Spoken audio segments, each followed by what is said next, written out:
ఉపాధ్యాయులు విజయవాడలో ఒక పెద్ద మహోద్యమం సృష్టించారు. అవును, రామకృష్ణ గారికి తెలుసు అది ఎలా. ఆ దెబ్బకి జగన్మోహన్ రెడ్డి ఉలిక్కి పడ్డాడు. నా ప్రభుత్వం మీద ఉద్యోగులు ఇంత ఆగ్రహంగా ఉన్నారా అని చెప్పి మొట్టమొదటిసారి తెలుసుకున్నాడు. అతను ఈ రోజు మొన్నటి వరకు కూడా అతను ఉన్నంత కాలం ఏ రోజు కూడా పెన్షన్లు కానీ జీతాలు కానీ ఫస్ట్ తారీఖు పడిన దాఖలాలే లేవు. అసలు చంద్రబాబు నాయుడు గారు ఉన్నప్పుడు ఈ ఉద్యోగ సంఘ నాయకులు సోకాళ్ళు లీడర్స్ అసలు చంద్రబాబు నాయుడు గారి మీద ఎక్కేవాళ్ళు.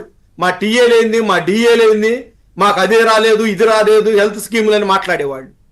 జగన్మోహన్ రెడ్డి సీఎం అయిన తర్వాత పాపం పచ్చిక బళ్ళలో బయట తిరిగేవాళ్ళు. ఒకసారి మీకు తెలుసో లేదో నెట్టి తోసేయించారు బయటికి రాట గన్మ్యాన్లు పెట్టి. రామకృష్ణ గారు గుర్తుందా మీకు? తోసే ఇచ్చారు. చివరికి వాళ్ళ పరిస్థితి ఎట్లా వచ్చిందంటే, మహాప్రభో మాకు మొదటి తారీఖున జీతాలు ఇవ్వండి అని అడుక్కోటానికి సీఎంఓకి వెళ్ళే పరిస్థితి ఉందండి. అసలు విద్యా వ్యవస్థని అసలు ఎంత దేశంలోనే ఎంతో ప్రతిష్టాత్మకమైన యూనివర్సిటీలు మనకున్నాయి. ఉదాహరణకు ఆంధ్ర యూనివర్సిటీ చూసుకుందాం. అసలు ఆంధ్ర యూనివర్సిటీ కానీ మా నాగార్జున యూనివర్సిటీ కానీ వైస్ ఛాన్సలర్లు ఎంత పెద్ద మేధావులు చేశారండి. అసలు వైస్ ఛాన్సలర్ అంటే ఏంటంటే ఆ పోస్టు. అట్లాంటి పోస్టులో ప్రసాద్ రెడ్డి అని చెప్పి ఒకటి తీసుకొచ్చి పెట్టాడు. మాకు రాజశేఖర్ అనే ఒక అతన్ని తీసుకొచ్చి పెట్టారు. వాళ్ళు అసలు ఎంత నాశనం చేశారండి యూనివర్సిటీల్లో రాజశేఖర్ రెడ్డి బొమ్మ. ఎవరి బొమ్మలు అంటే సరస్వతీదేవి బొమ్మలు ఉండాలా, లేకపోతే మహా మేధావి ఉండాలి. యూనివర్సిటీలో రాజశేఖర్ రెడ్డి బొమ్మ, ఆ బొమ్మకు నిధులు, దానికి మళ్ళా సజ్జల రామకృష్ణారెడ్డి వచ్చి ఓపెనింగ్లు. అక్కడ విద్యార్థులు ఎంత నాశనం చేశారండి విద్యా వ్యవస్థని. అసలు ఆ ప్రసాద్ రెడ్డి అయితే ఎంత దిగజారిపోయి ప్రవర్తించాడండి.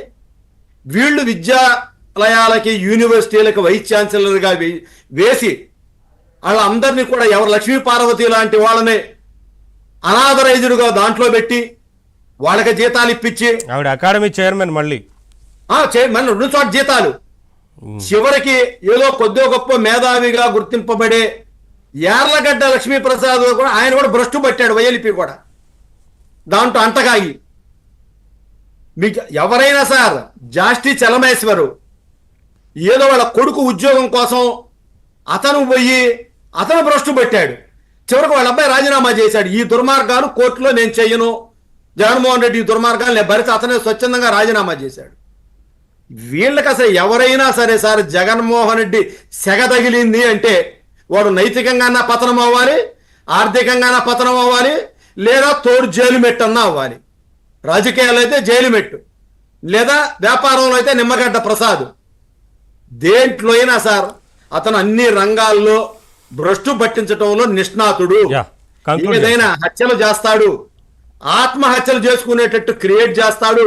సొంత బాబాయిని తమ్ముళ్ళ చేత హత్య చేయించి ఇప్పుడే వచ్చి చంద్రబాబు నాయుడు గారు నరికిపోయాడు, పులివెందులు వచ్చి ఫ్లైట్ లో వచ్చి నరికిపోయాడని చెబుతాడు.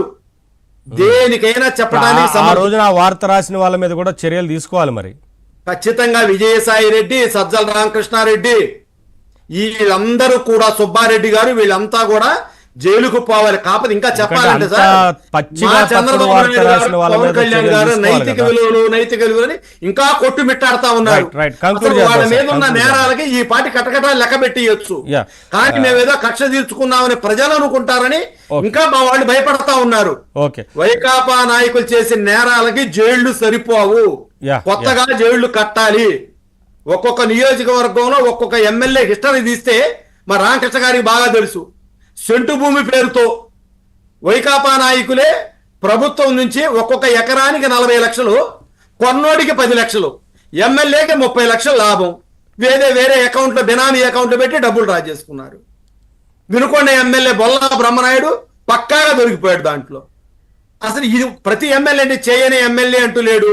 ప్రతి ఎమ్మెల్యే మీద, అసలు కొడాలి నాని మీద, వంశీ అయితే గెలవటానికి గతంలో ఫేక్ ఇది ఇచ్చాడంట. ఎంఆర్ఓ ఇతనే స్టాంప్ వేసి సంతకాలు పెట్టి పట్టాలు ఇచ్చాడు. ఆ పట్టాల నుంచి తప్పించుకోవటానికి ఆ పార్టీలో పోయాడు. మళ్ళీ ఇవాళ కనపడకుండా పోయాడు. ఇవాళ నాని, వంశీ, వాడు ద్వారంపూడి చంద్రశేఖర్ రెడ్డి అనేవాడు ఎక్కడున్నా కూడా వాడిని ఈడ్చుకొని రావాలి. మా వాళ్ళు చాలా సంయమనం పాటిస్తా ఉన్నారు. మేం కాదు, ప్రజలు అడుగుతున్నారు మమ్మల్ని. ఏం సార్ సరే ఎప్పుడు రామకృష్ణ గారు తీసుకొస్తారు? కంక్లూడ్ ఈ చేద్దాం సార్. దొంగలు ఎప్పుడు రామకృష్ణ గారు తీసుకొస్తారని అడుగుతా ఉన్నారు. సార్ ఫైనల్ గా కంక్లూడ్ చేయండి సార్ రామకృష్ణ గారు. సార్ ఇప్పుడు ఉమ్.